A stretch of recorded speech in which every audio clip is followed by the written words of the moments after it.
ketika sebuah kementerian membuat anggaran, yang anggaran sebuah proyek pengadaan misalkan, sepengetahuan ahli, ketika membuat anggaran itu komponennya apa di dalamnya? Anggaran. Ketika membuat anggaran sebuah proyek itu komponennya apa saja? Misalkan pengadaan, pengeluaran negara yang tadi diharapkan ada tujuan yang hendak dicapai.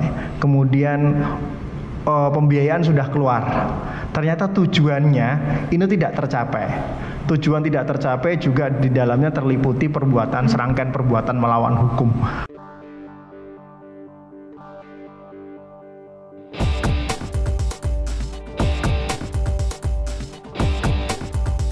Hai guys, jangan lupa tonton sampai habis agar tidak gagal paham.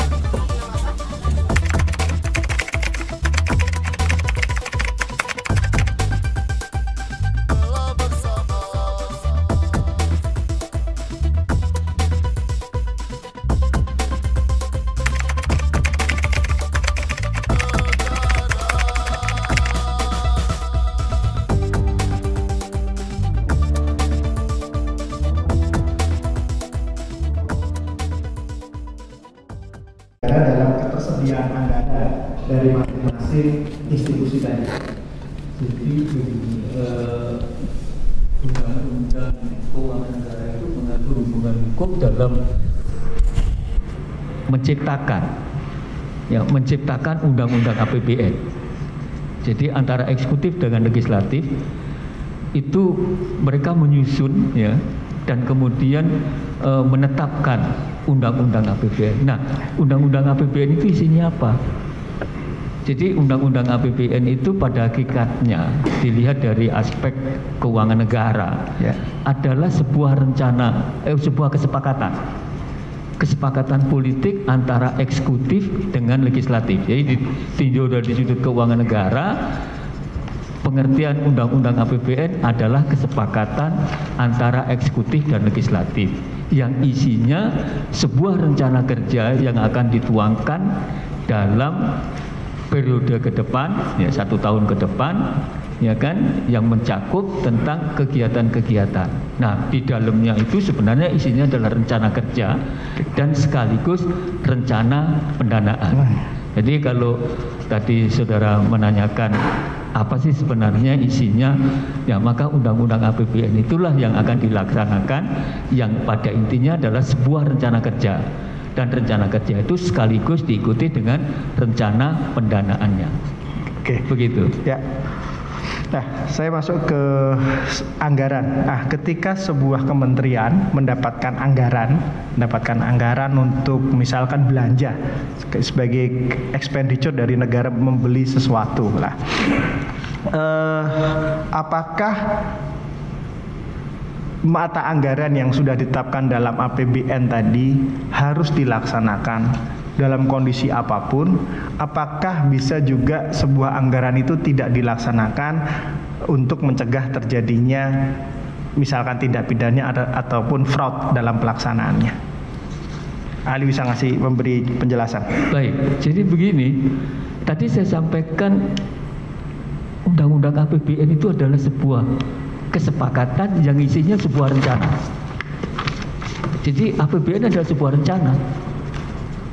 Jadi pada suatu saat rencana kerja itu bisa dilaksanakan dan harus dilaksanakan, tapi pada suatu saat bisa tidak bisa dilaksanakan. Oke.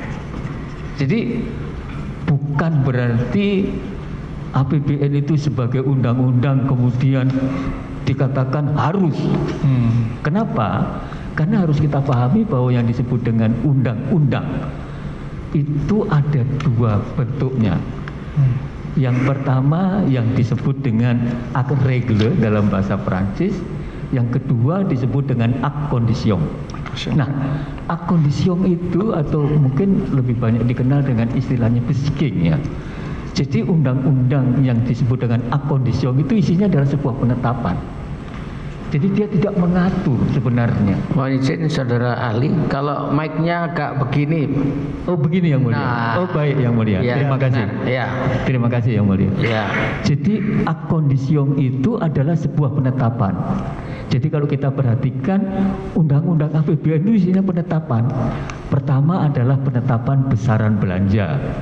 Kedua adalah penetapan besaran penerimaan. Kemudian kalau dia defisit, maka adalah penetapan cara menutup defisit. Nah, sebagai sebuah rencana itu bisa dilaksanakan, tetapi karena dia merupakan sebuah ikatan harus dilaksanakan apabila dia memungkinkan. Kenapa saya katakan memungkinkan?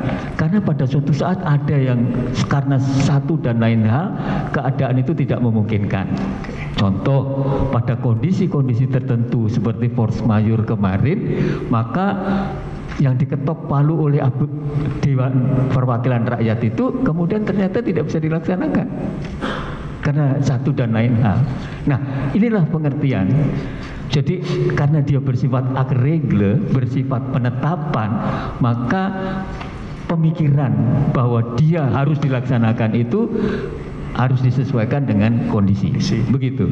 Oh, berarti sebuah pelaksanaan yang kondisional ya? Bisa bersifat kondisional, ya. Nah, terkait tadi dengan karena ini tadi Ali menerangkan sebagai akondisional lah.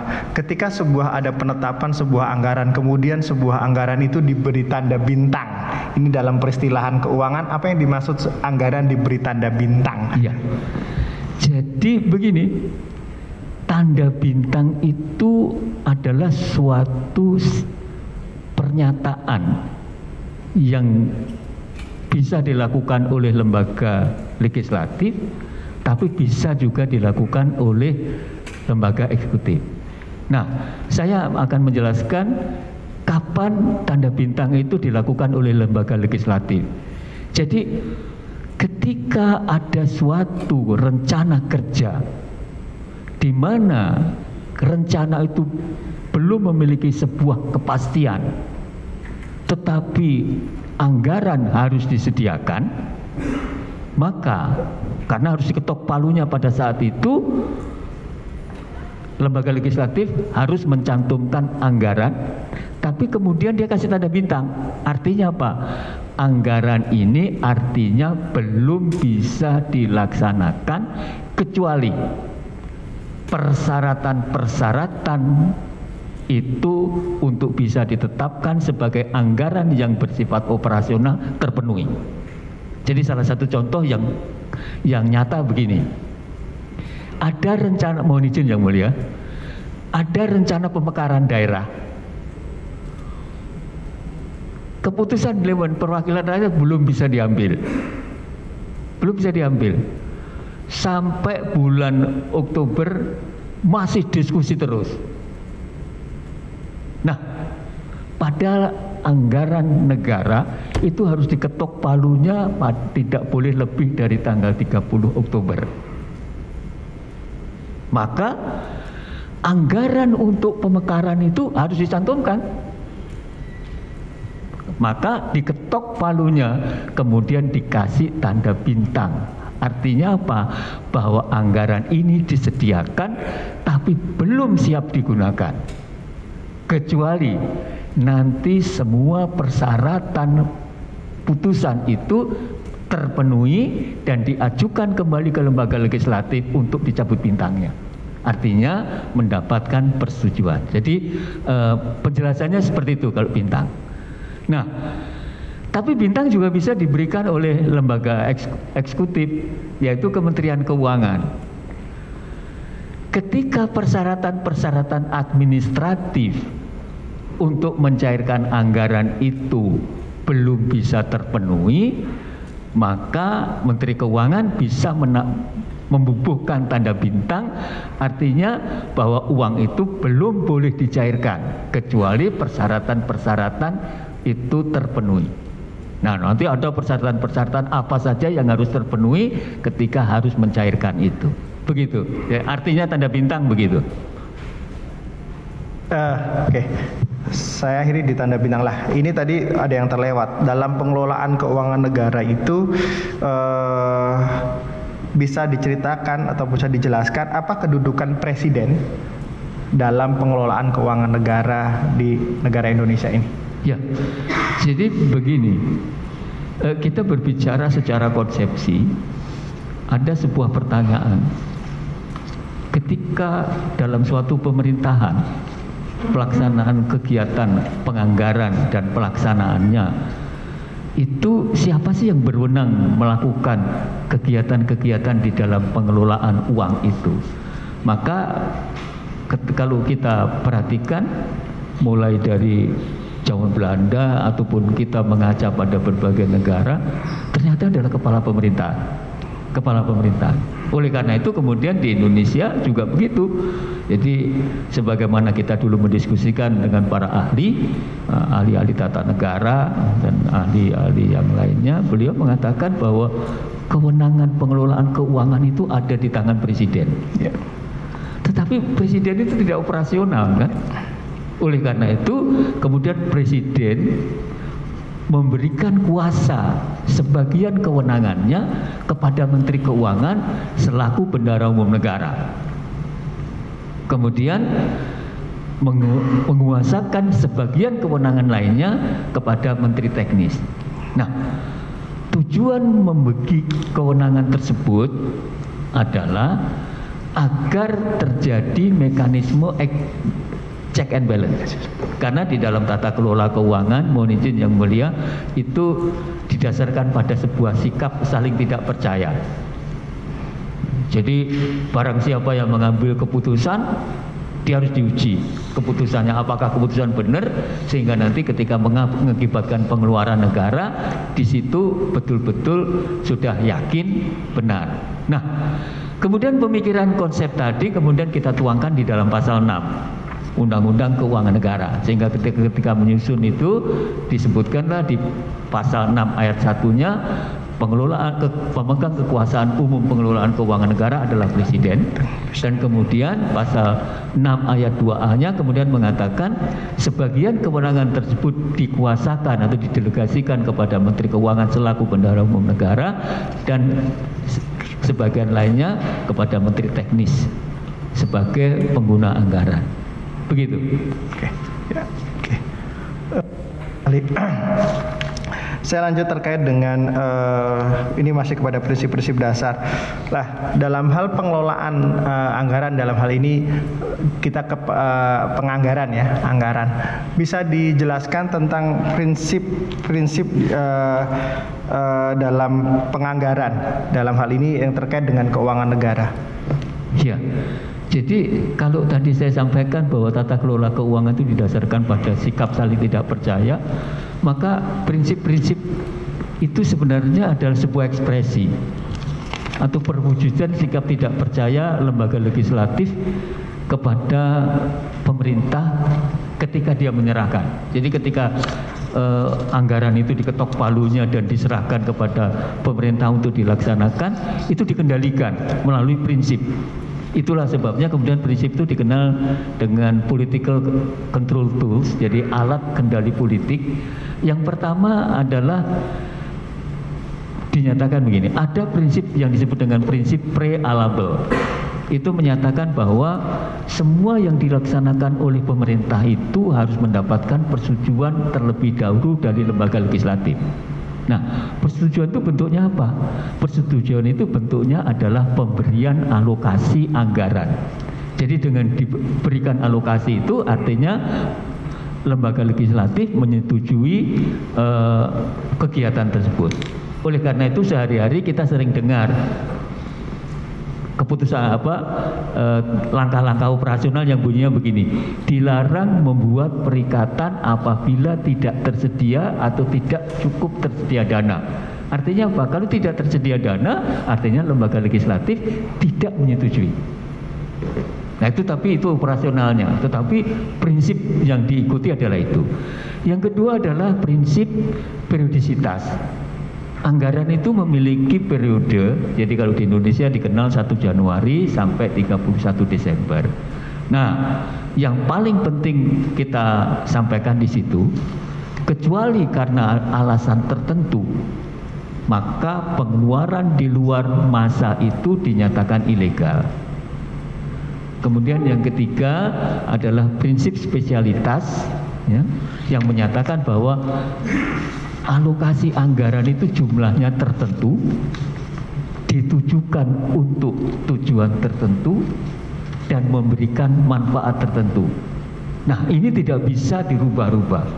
3 hal inilah sebenarnya merupakan kendali politik yang paling penting yang tidak bisa dilanggar oleh pemerintah kecuali ada kondisi yang bersifat darurat. Nah, kalau kondisinya darurat, maka 3 hal itu bisa dilanggar. Yang paling akhir kemarin adalah ketika terjadi COVID. Maka pembahasan kegiatan-kegiatan tidak melalui DPR bisa langsung refocusing. Pelaksanaan kegiatan bisa melampaui waktu. Kemudian spesialitas anggaran tadi misalnya ditujukan ke A, tiba-tiba bisa geser ke C. Nah, tapi ini harus memerlukan sebuah kondisi yang disebut dengan kondisi darurat. Nah, jadi ini kita mengaca pada kondisi-kondisi tertentu, seperti misalnya ketika terjadi tsunami, terjadi gempa bumi di Jawa Tengah, di Jogja, dan lain-lainnya. Nah, seperti itu. Nah, oke. Nah, Ali di dalam prinsip itu menyebutkan adanya periodisitas. Ya. Tadi Ali menerangkan anggaran itu dimulai 1 Januari dan ditutup pada Desember pada tahun yang sama. Oke. Lah, terkait dalam apakah hal itu diatur dalam Undang-Undang tentang Perbendaharaan Negara tentang periodisasi anggaran? Betul. Diatur. Betul, ada. Iya. Nah, tadi terkait juga tadi kedudukan kepala pemerintahan sebagai pemegang keuangan tertinggi di negara dan kemudian memberikan kuasa sebagiannya kepada Menteri Keuangan sebagai bendahara umum dan kepada Menteri Teknis sebagai nanti yang menjalankan. Apakah dalam membuat aturan-aturan tadi ada kuasa yang diberikan oleh Presiden kepada bendahara umum dan kemudian kepada Menteri Teknis ataupun pengendali teknisnya. Apakah aturan-aturan yang diberikan yang tadi yang para kuasa tadi apakah diperbolehkan membuat aturan yang bertentangan dengan misalkan prinsip-prinsip tadi di dalam perbendaharaan negara dan ya perbendaharaan misalkan periodisitas, dia membuat aturan tersendiri yang di luar ataupun bertentangan dengan prinsip-prinsip dasar perbendaharaan negara yang diatur dalam Undang-Undang Perbendaharaan, apakah diperbolehkan? Kalau kita perhatikan hierarki berpikir, tentunya tidak boleh. Tidak boleh. Oke. Karena kan pemikiran yang tadi saya sampaikan adalah sebenarnya pada tataran yang tinggi, kaidah, filosofi, ya kan? Dan kaidah-kaidah itu kemudian dituangkan dalam bentuk norma, ya operasinya, sehingga dengan demikian mestinya norma-norma itu atau ketentuan yang lebih rendah itu tidak akan bertentangan dengan norma-norma ataupun kaidah ataupun filosofi yang ada, begitu. Oke.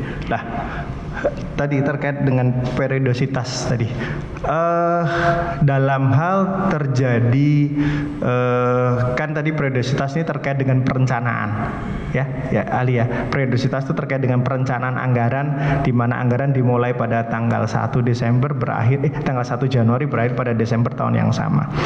Apakah dimungkinkan dalam sebuah pelaksanaan anggaran ini melewati masa penganggaran? Kalaupun bisa melewati masa anggaran, bagaimana mekanisme yang ditempuh yang sesuai dengan tata kelola keuangan di negara ini? Baik, jadi begini, mengelola keuangan negara itu tidak hanya sekedar ketentuannya harus terpenuhi, ya. Tetapi bahwa negara itu rencana kegiatannya dan negaranya harus berjalan itu penting. Oleh karena itu aturan-aturan yang mengunci tadi itu ada eksepsinya. Ya. Oleh karena itu pada akhir tahun seperti ini itu ada pelaksanaan kebijakan bagaimana agar kegiatan itu tidak berhenti. Ya. Jadi sebenarnya saya selalu menyampaikan di mana-mana anggaran itu tertutup adalah 31 Desember jam 23.59. Tetapi dalam kenyataannya kan pencairan dana itu kemudian diminta 1 minggu atau 2 minggu sebelumnya kan. Nah, ini sebenarnya kepentingannya adalah kepentingan teknis agar laporan keuangan bisa disampaikan pada tanggal 31 Desember itu saja. Nah, kemudian pertanyaannya, boleh enggak kegiatan itu melewati batasan?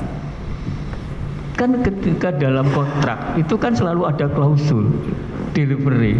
Jadi sebuah kegiatan penyelesaiannya bisa sampai dengan melewati batas yang ditetapkan 31 Desember. Tetapi kan negara tidak mampu membayar. Oleh karena itu kemudian dibuatkanlah sebuah sistem. Jadi caranya bagaimana cara membayarkan kontrak itu? Maka di sana dikatakan boleh, tetapi tidak boleh melebihi 5%. Kan? Nah, maksudnya 5% itu apa? Setiap hari didenda 1 per mil. Kalau 5% itu berarti dia boleh melewati batas 50 hari. Artinya apa? Kontrak itu boleh mundur delivery-nya atau penyampaian barangnya 50 hari, tetapi dia harus dikenakan denda. Nah, kemudian teknik membayarnya yang susah kan? Karena anggaran tertutup pada tanggal 31 Desember. Oleh karena itu, cara yang betul adalah mereka mengajukan permintaan dan menyampaikan bahwa pelaksanaan kegiatan akan melewati batas. Oleh karena itu kemudian jauh hari diajukan kira-kira berapa hal yang akan dibayarkan. Jadi katakanlah misalnya sebuah proyek masih 20%. 20% itu ekuivalen dengan 10 miliar. Maka uang negara 10 miliar itu harus diberikan jaminan.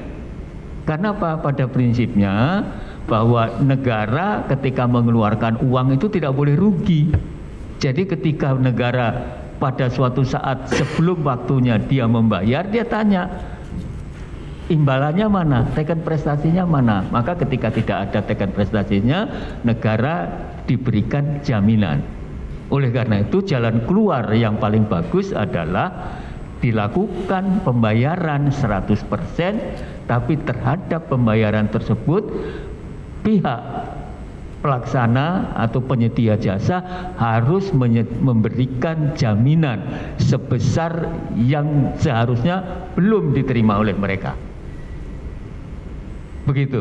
Terima kasih Ali, jelaslah. Tadi terkait dengan bahwa ketika melewati tahun anggaran bisa dicairkan, tetapi ada pernyataan bahwa ini belum selesai. Betul. Ya, berarti ada pernyataan kejujuran dari pihak penerima kerja bahwa saya belum selesai. Betul. Ya. Dan bukan hanya itu saja. Pertama dia menyatakan bahwa ini belum selesai. Ya.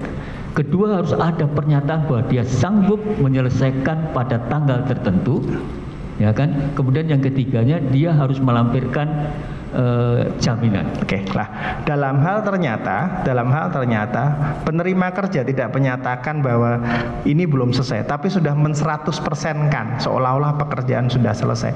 Apakah itu diperbolehkan dalam tata kelola keuangan? Tidak boleh, karena kalau kita perhatikan ada sebuah pernyataan yang mengatakan atau kaidah bagaimana mengelola keuangan yang negara yang baik itu, yaitu pertama hindarkan terjadinya kerugian negara.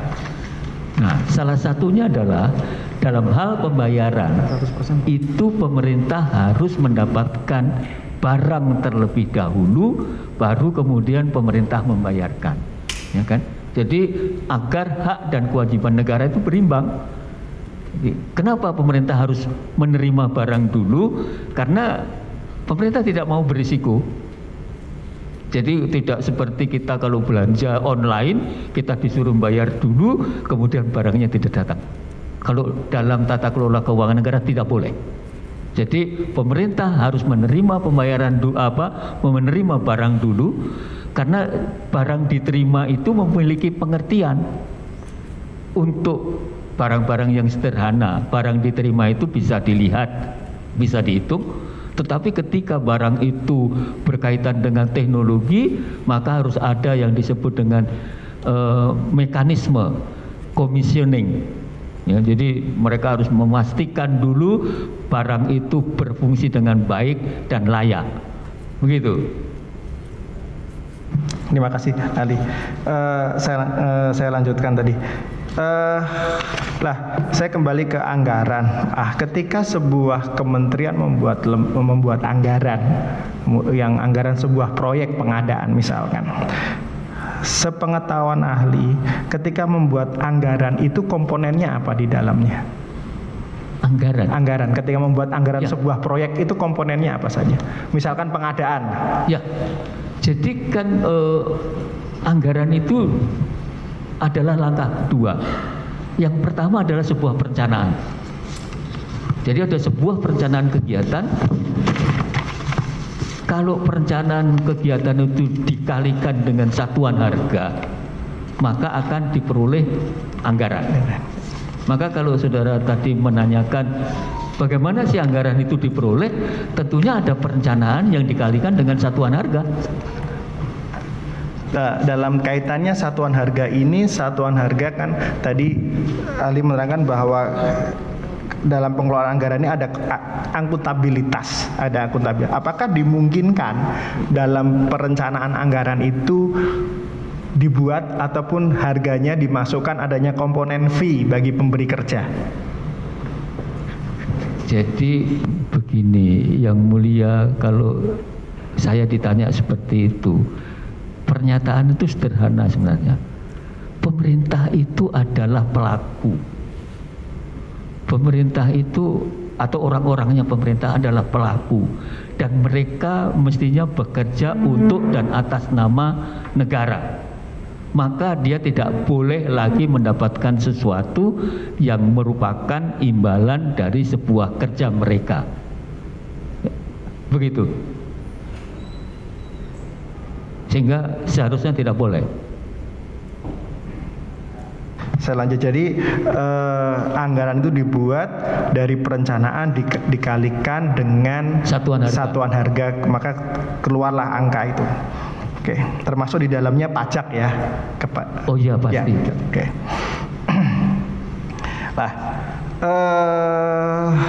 Terus selanjutnya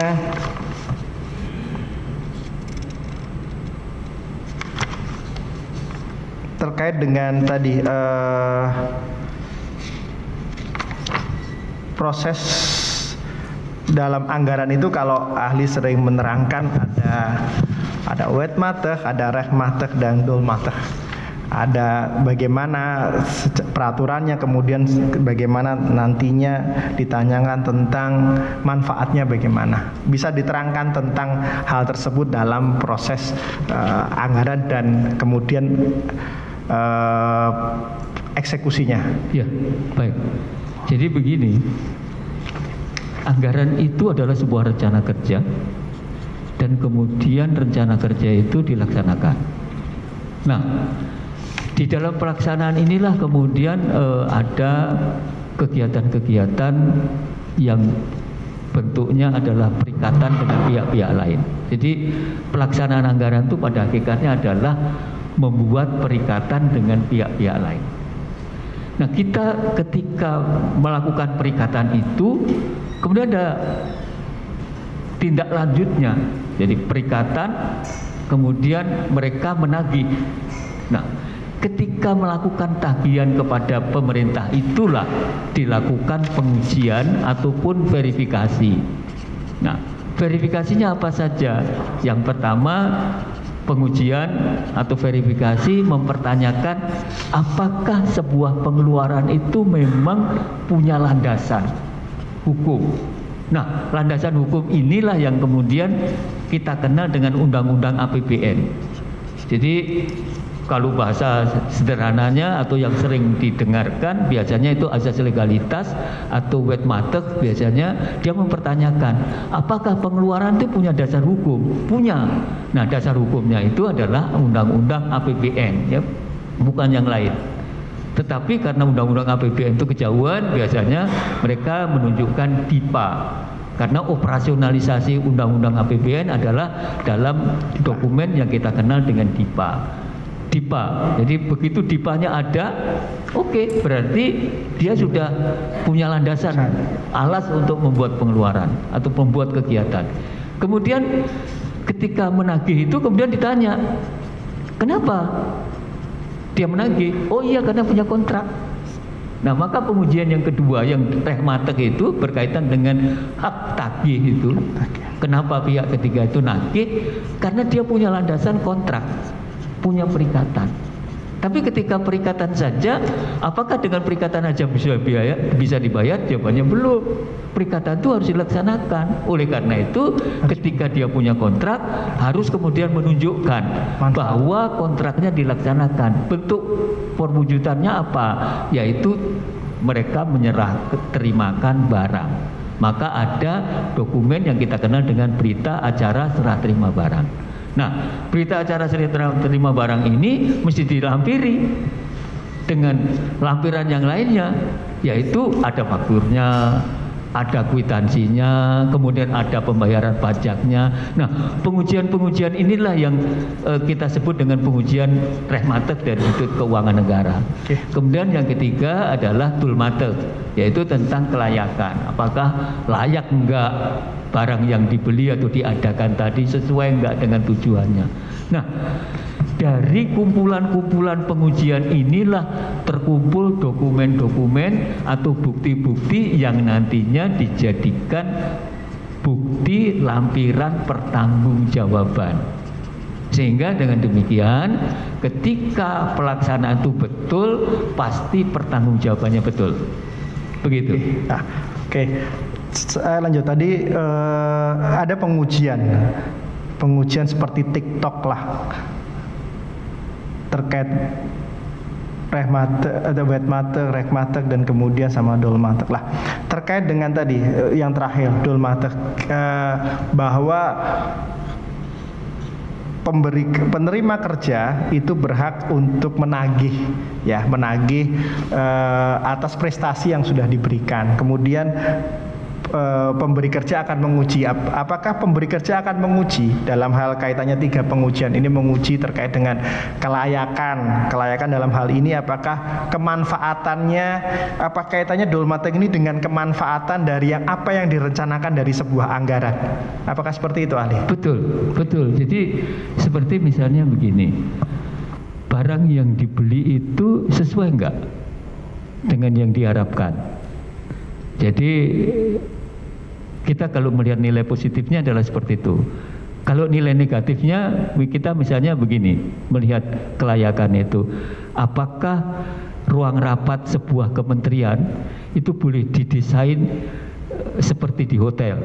Jawabannya itu berlebihan. Nah, dari sudut dulmatek itu tidak boleh. Nah, tetapi itu dari sisi negatifnya. Kalau dari sisi positifnya adalah penilaian dulmatek itu, apakah yang kemarin kita minta seperti itu benar diwujudkan seperti itu atau tidak, layak atau tidak, sehingga terjadi keseimbangan antara hak dan kewajiban negara. Jadi ketika negara itu harus membayar, dia menerima haknya seimbang atau tidak. Begitu. Oke, dalam kaitannya nih, dalam sebuah kasus, dalam sebuah pengeluaran negara yang tadi diharapkan ada tujuan yang hendak dicapai, kemudian pembiayaan sudah keluar, ternyata tujuannya ini tidak tercapai. Tujuan tidak tercapai juga di dalamnya terliputi serangkaian perbuatan melawan hukum. Lah, dalam hal seperti ini, dalam keuangan negara bagaimana? Ketika sebuah proyek tidak kalau dilaksanakan, tetapi tujuan dari pelaksanaan ini tidak tercapai. Artinya tujuan yang dulu direncanakan, kemudian timbullah anggaran dan anggaran kemudian dikeluarkan, tetapi di akhir tujuannya tidak tercapai. Ini dalam pengelolaan keuangan negara bagaimana?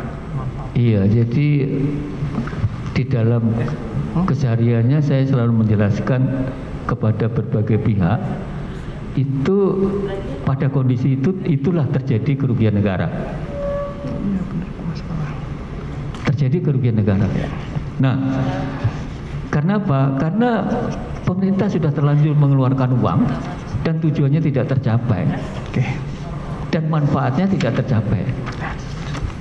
Kalau saya diizinkan menyampaikan sebuah contoh yang mulia, jadi dulu ketika kasus Hambalang saya menyampaikan ada sebuah pola membuat matrik ketika membicarakan tentang kerugian itu. Berapa sih kerugiannya? Jadi ketika alokasinya itu 100 habis, kemudian tujuannya tercapai 100%, kemudian manfaatnya tercapai 100%, tidak terjadi kerugian. Tapi ketika alokasinya 100% habis, tujuannya tercapai 75%, manfaat maksimal 75%, berarti terjadi kerugian parsial, yaitu 25%. Tapi ketika kita melihat bahwa alokasinya habis, tujuannya tidak tercapai dan manfaatnya tidak tercapai, sama dengan 0, maka karena kerugian negara itu besarnya adalah selisih antara apa yang seharusnya diterima dan senyatanya diterima oleh negara, maka kerugian negara adalah 100%. Itu cara menghitung kerugian negara, sederhananya begitu. Lah dalam tadi terkait dengan kerugian negara, karena dengan metrik tadi bahwa ketika tujuannya sama sekali tidak tercapai, maka ya kerugiannya sebesar dari jumlah yang dikeluarkan lah. Ini dalam BAP ahli menerangkan tentang adanya total loss. Apa sih konsep total loss dalam keuangan negara? Ahli bisa diceritakan. Jadi gini, sering banyak pihak itu salah memahami. Mereka mengatakan bahwa gini, ketika sebuah tindakan dilakukan secara menyalahi ketentuan, maka kerugiannya dihitung secara total loss. Nah ini sebenarnya sebuah pernyataan yang kurang tepat sebenarnya. Orang selalu mengatakan begitu kan. Artinya apa? Kalau kita buka pintu salah, di dalam itu salah semua, begitu loh. Jadi seolah-olah ada asumsi gitu. Padahal kalau tadi yang saya sampaikan, kita total loss itu adalah sebuah keadaan. Ya, ada yang no loss, partial loss, total loss. Ada sebuah keadaan sebenarnya, sebuah status gitu. Tapi ini keseringan dinyatakan sebagai sebuah sistem menghitung kerugian negara, yang monggo saja. Nah, kaitannya tadi dengan total loss ini, apakah kaitannya tadi dihubungkan dengan asas Dhul Matlaqid ini, bahwa tujuan yang diharapkan itu tidak tercapai? Ya, di satu sisi negara sudah mengeluarkan semua budget yang tertera dalam anggaran. Ya itu saja. Oke. Nah, tadi saya lompat sebelum ke sini. Tadi Ali sudah menerangkan adanya kerugian karena tadi adanya perbedaan. Dalam konsep keuangan negara, kerugian keuangan itu apa sih sebetulnya, Ali? Jadi gini, kita khusus berbicara tentang keuangan negara. Kita sebenarnya tidak berbicara tentang kerugian keuangan. Yang penting yang disebut itu adalah kerugian negara. Kerugian negara. Iya, karena kerugian itu sebenarnya kan menimpa subjek. Subjeknya adalah negara, jadi kerugian negara.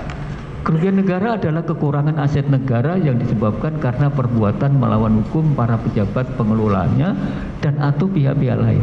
Jadi kekurangan aset negara yang disebabkan karena perbuatan melawan hukum. Jadi kerugian negara adalah sebuah akibat. Ya, sebuah akibat. Jadi persepsinya harus seperti itu. Ya, jadi sebuah akibat. Nah, kapan terjadinya kerugian negara itu? Karena dikatakan tadi kekurangan aset, berarti ada momen. Di sana dikatakan uang yang seharusnya tidak keluar tapi keluar. Atau uang yang seharusnya masuk tetapi tidak masuk ke kas negara, atau aset yang seharusnya menjadi milik negara atau dikuasai negara tidak menjadi milik negara atau tidak dikuasai negara, dan sebaliknya aset negara itu terlepas dari tangan negara. Jadi ada sebuah momen begitu.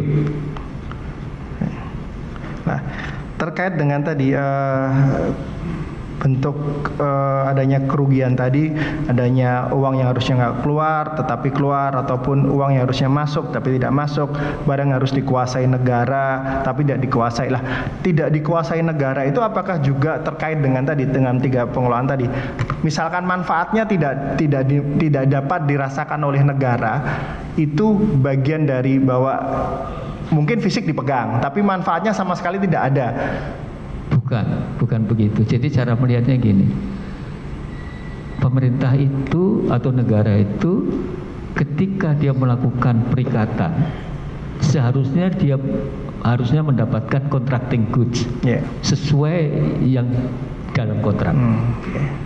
Ketika dia tidak memperoleh itu, seharusnya pemerintah tidak mau menerima.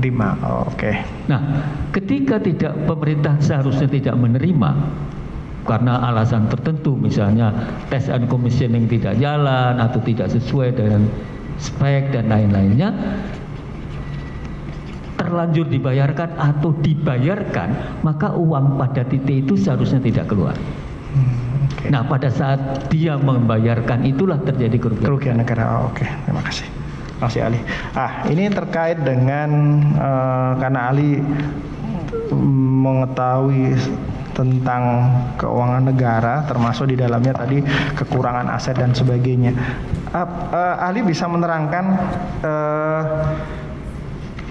dalam pencatatan negara itu ditulis begini. Konstruksi dalam penyelesaian KDP. Apa sih maksud dengan KDP? Jadi begini, itu kan istilah akuntansi, ya kan?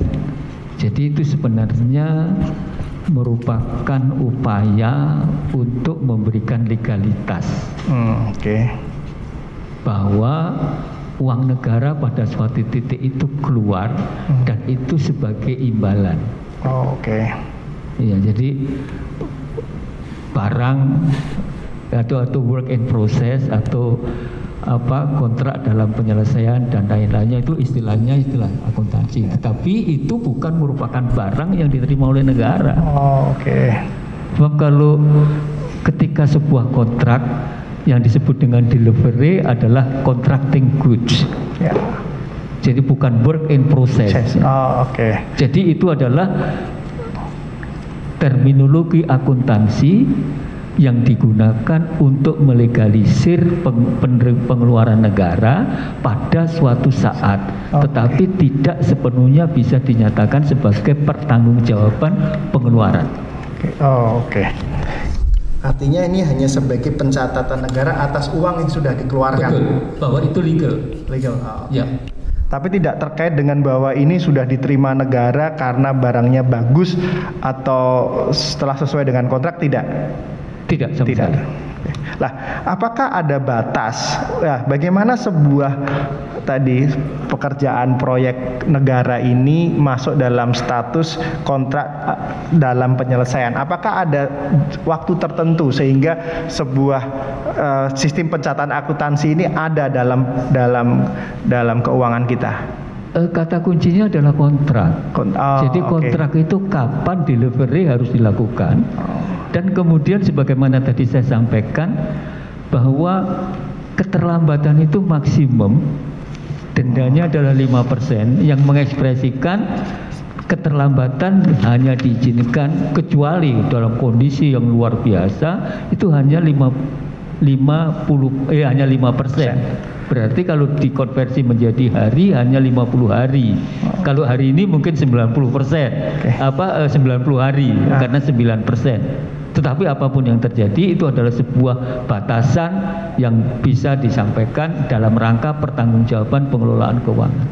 Artinya kontrak dalam penyelesaian ini adalah pencatatan dengan referensi kontrak yang ada di dalam yang dibuat antara negara dengan pihak penerima kerja. Betul, karena kan sebenarnya kontrak itu kan harus dihormati.